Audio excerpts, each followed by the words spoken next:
Hey, Pohat, fifth grade, how is it going? Monday morning, May the 4th be with you, all you Star Wars fans out there. Anyway, here's Mr. Snyder, yours truly. You guys had to do kind of a lot of work. Page 797 and page 798. And there were 11 questions and a lot of grids, a lot of graphing, and then answering questions on grids. So why don't we get started on it, right?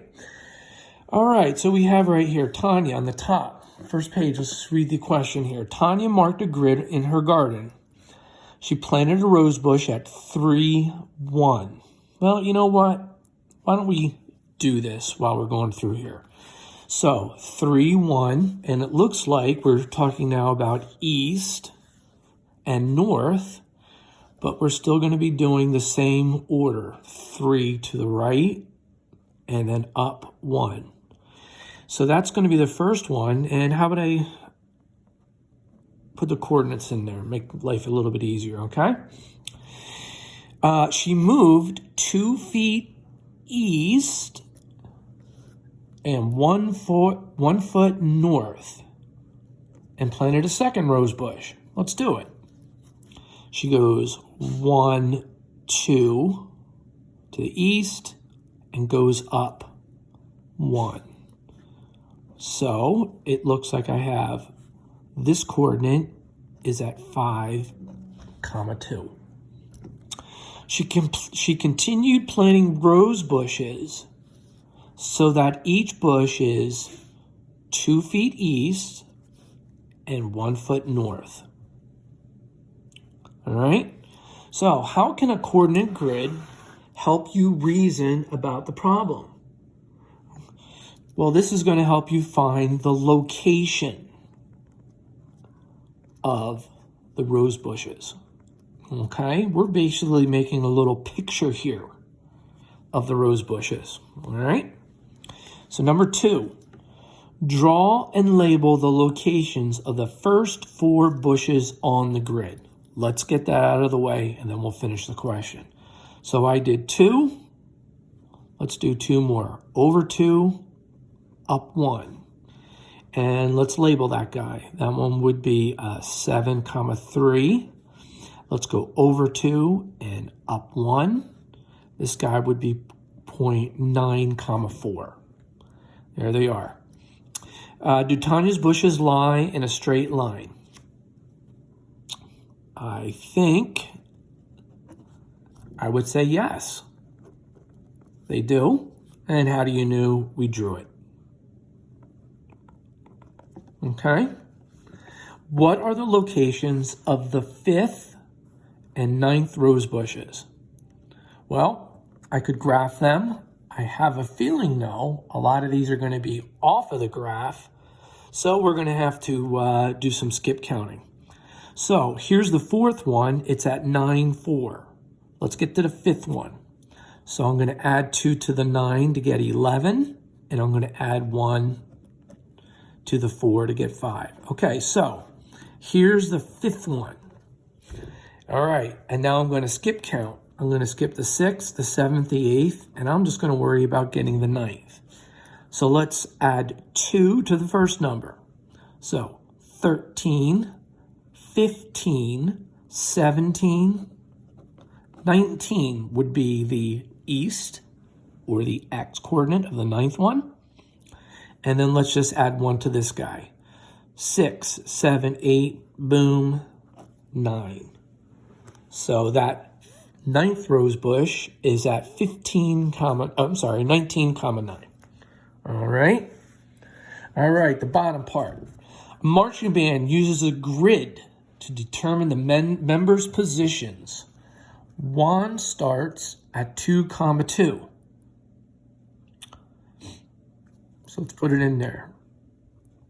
Here is 2, 2. Okay.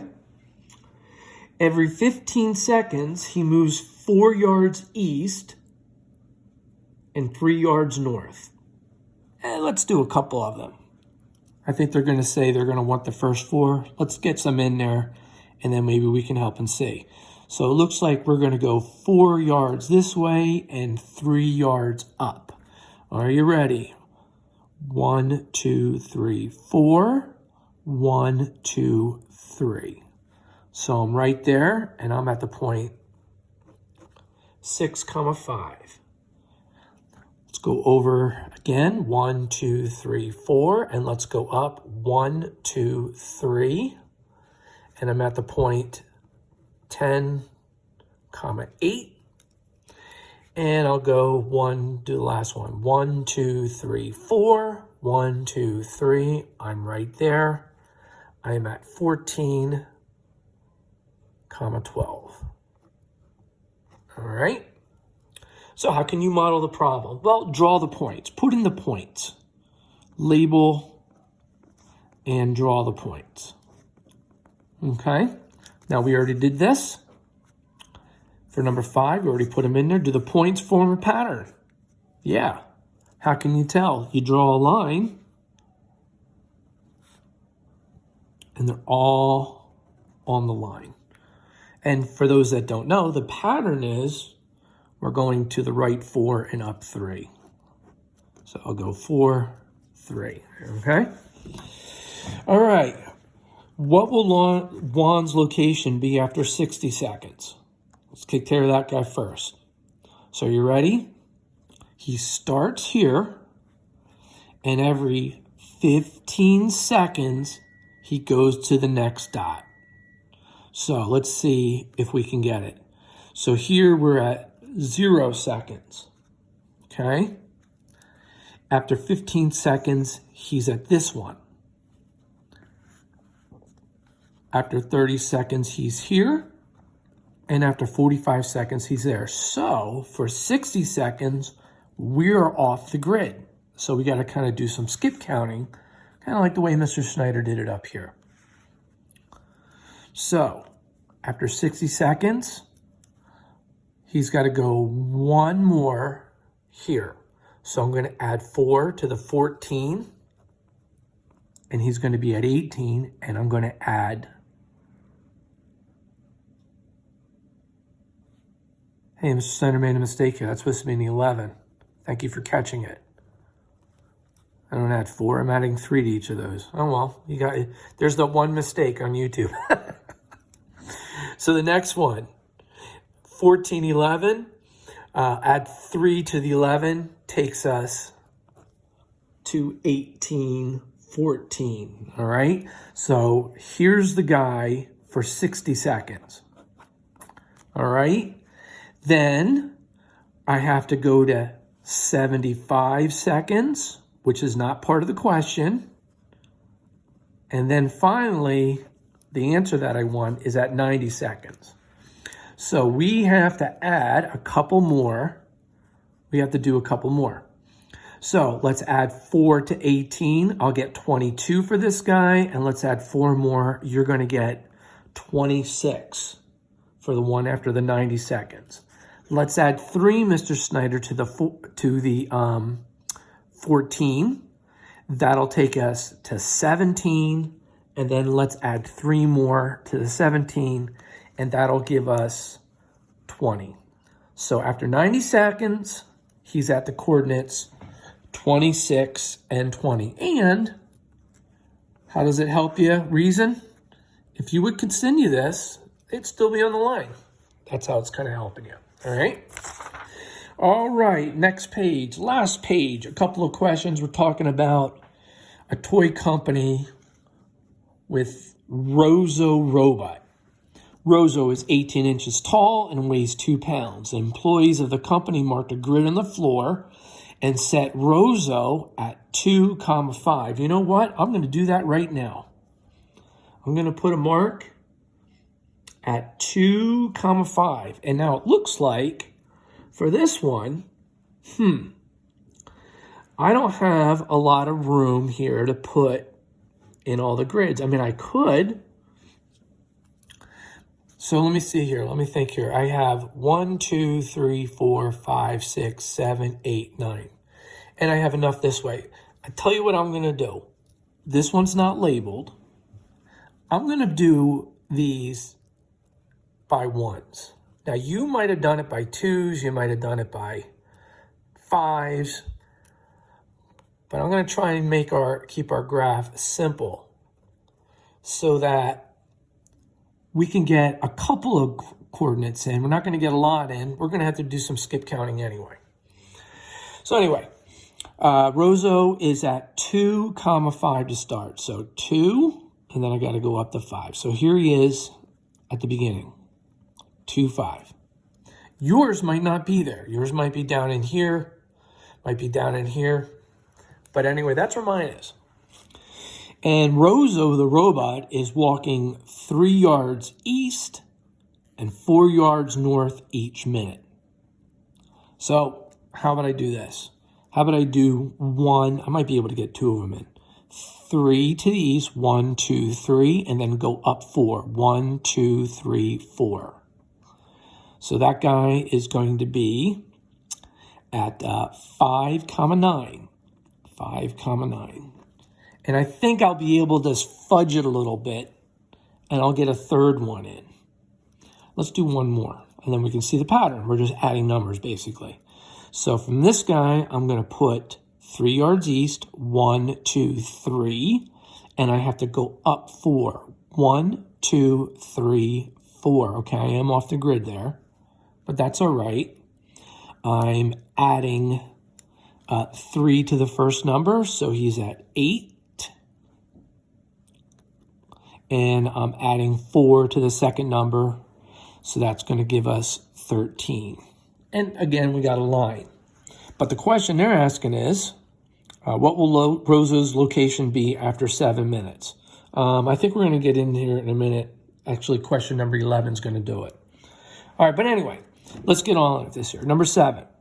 Do you need all the information given in the problem to solve the problem? Well, right off the bat, his height and weight, we don't need. Has nothing to do with where he is. So we don't need his height and weight. And I crossed them out up there. Okay? Number 8. Label the graph, which I did. I did it by ones. And plot Roseau's starting position. Then plot and labels Roseau's positions at the end of the first 4 minutes. All right, I'm not going to be able to do that because my graph is too small. If you did yours by 2, you might be able to see it. But how about I continue here? How about I just go with my little graph here? Because we're going to need to make a little table here. So it looks like Roseau is starting at 2.5. And then he's at 5.9. He's at 8.13. Let's keep adding 3. And let's keep on adding 4. 11.17. 14.21. 17.25. Keep going here. This guy's going to be 20.29. And 23, oh boy, 30, 33, 23, 33, right? And then hang